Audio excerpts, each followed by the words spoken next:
ગુજરાતમાં આમ આદમી પાર્ટીના વધતા પ્રભાવ વચ્ચે જામનગરમાં આપના નેતા ગોપાલ ઇટાલિયા પર જૂતું ફેંકવાની ઘટનાને પ્રદેશ સંગઠન મંત્રી મનોજ સોરઠિયાએ ભાજપ અને કોંગ્રેસનું સંયુક્ત ષડયંત્ર ગણાવ્યું છે।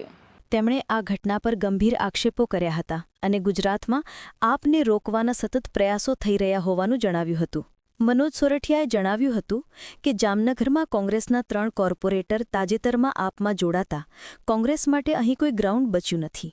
આ કારણે જામનગરમાં ભાજપ અને કોંગ્રેસના લોકોએ સાથે મળીને આ હુમલાનું કાવતરું રચ્યું હતું। તેમણે આરોપ લગાવ્યો હતો કે આ હુમલો હર્ષ સંઘવીની પોલીસ સાથે મળીને કરાયેલું આગોતરું આયોજન હતું। હુમલાખોર પર જ પોલીસની નજર હતી।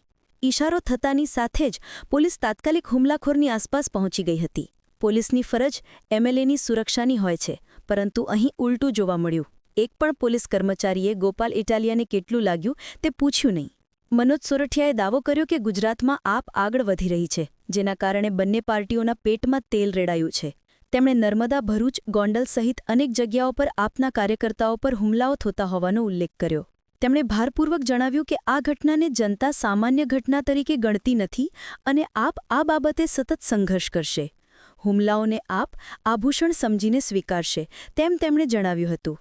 આ ઘટનાક્રમ વચ્ચે આપના રાષ્ટ્રીય સંયોજક અને દિલ્હીના મુખ્યમંત્રી અરવિંદ કેજરીવાલ 2 દિવસના ગુજરાત પ્રવાસે આવી રહ્યા છે।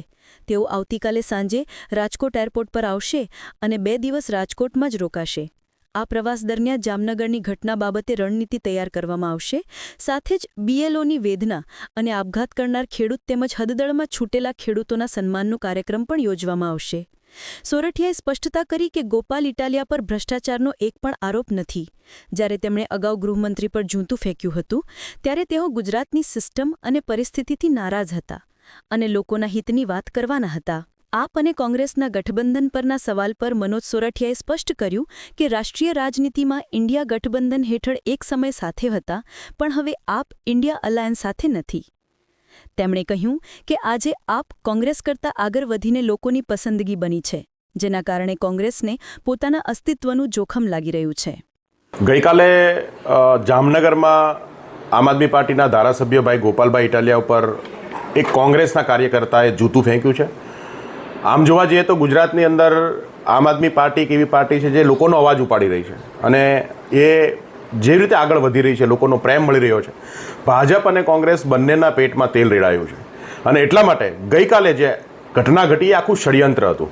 ભાજપના નેતાઓએ અને કોંગ્રેસના નેતાઓએ મળી ભાજપની પોલીસ સાથે આ કોંગ્રેસનો કાર્યકર્તા જે છે એ આ સભા સ્થળ ઉપર આવ્યો હતો અને એમણે નોર્મલી આપણે જોઈએ છીએ કે જ્યારે હુમલો થાય ત્યારે પોલીસ જે છે એ નેતા જે હોય એમને એના રક્ષણ માટે આવી જાય, એમને પૂછે, એમને બચાવવાની કોશિશ કરે, પણ પોલીસે જેવો જૂતું ફેંક્યું એવું તરત જ આ વ્યક્તિને કોર્ડન કરી લીધો, વ્યક્તિને બચાવવાની કોશિશ કરી અને આ વ્યક્તિ જે છે એને લઈ અને સેફ, એમને વધારે લોકો મારે નહીં એટલા માટે લઈ અને ત્યાંથી નીકળી ગઈ।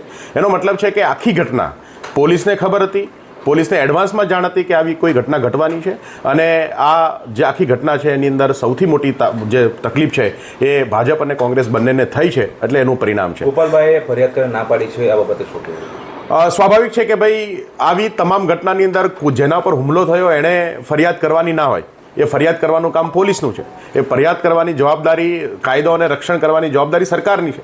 તો એ જે એફઆરઆઈ કે જે કંઈ કાર્યવાહી કરવાની હોય એમને કરવાની છે, પણ અમને ખબર છે કે આપણે અનેક કિસ્સાઓની અંદર માંગણીઓ કરીએ છીએ છતાં ક્યારેય ફરિયાદો થતી નથી। તો સ્વાભાવિક છે કે ભાઈ આવા કોઈના ષડયંત્રનો ભોગ બનાવેલો રોષમાં આવેલા યુવાનને કોઈ રીતે અમે કોઈ સજા કરીએ એ અમારું લેવલ નથી, એટલે ગોપાલભાઈએ પોતે મોટું મન રાખીને એમને માફ કરવાની વાત કરી છે અને આ આખી ઘટનામાં આજે આમ આદમી પાર્ટી શાંતિથી બેસવાની નથી।